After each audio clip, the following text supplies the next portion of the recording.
ઘોઘા તાબેના કોળિયાક નિષ્કલંક મહાદેવના મંદિર પાસે આવેલ ધાવડી માતાજીના મંદિરે ચોરી થઈ હોવાની ઘટના પ્રકાશમાં આવી। ઘોઘા તાબેના કોળિયાક નિષ્કલંક મહાદેવના મંદિર પાસે આવેલ ધાવડી માતાજીના મંદિરે સીસીટીવી તોડીને ચોર ચોરી કરીને ફરાર થઈ ગયા। કોળિયાક નિષ્કલંક મહાદેવના મંદિર પાસે આવેલ ધાવડી માતાજીના મંદિરે ધાવડીમાંનો ચાંદીનો મુંગટ, વીરદાદાનો મુંગટ, ચરણ પાદુકા, ધાવડી માતાજીના છત્તર તેમજ દાન પેટીમાંથી અંદાજિત 17 થી 18,000 રૂપિયા રોકડ સહિતના મુદ્દામાલની ચોરી કરીને તસ્કરો ફરાર થઈ ગયા હતા।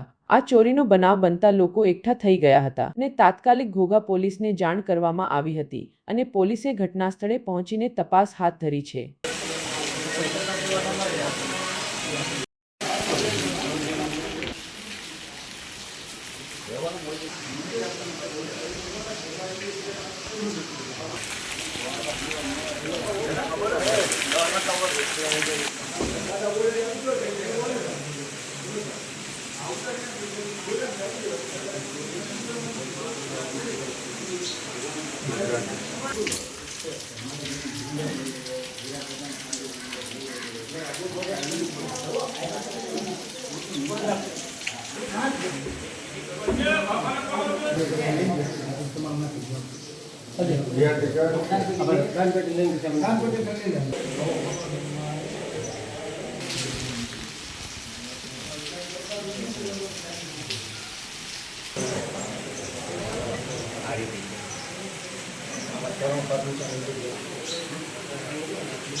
સરપંચ તરીકે 5 વર્ષ રહી ચૂકેલો છું।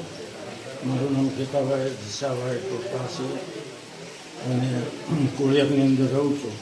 ધાવડા માતાજીના મંદિરે ગઈ રાત્રે આ મંદિરના જે ભુવા છે, જગાભાઈ ભુવા છે, અને એ વહેલી સવારે 6:30 વાગે આવ્યા તો આ શટલના એની તાળા તૂટેલા પાયા અને અંદર ગયા તો માતાજીનો જે મુંગટ ને જે કાંઈ બીજા ચાંદીના વસ્તુઓ હતી લગભગ 5-5.5 કિલોની એ બધી ચોરાઈ ગઈ હતી।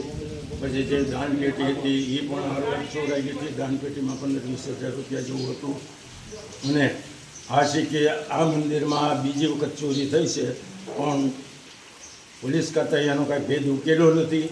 અને બીજા નંબરમાં કે તે પહેલાં અમારે ગુંદીની અંદર ભોળાનાથના મંદિરની અંદર પણ ચોરી થઈ હતી। ત્યાર પછી કોળિયાકની અંદર રાજુભાઈ સોનીની દુકાનો તૂટી હતી તો પણ એનો કોઈ શબ્દો કહે છે આજની તારીખ સુધીમાં ઘોઘા પોલીસે કાંઈ ભેદ ઉકેલો જ નથી। અને જે 2 વર્ષ પહેલાં અમારી ચોરી થઈ ધાવડીમાના મંદિરની એ તો હજી દાનપેટીઓ પોલીસ સ્ટેશનમાં જ પડ્યું છે।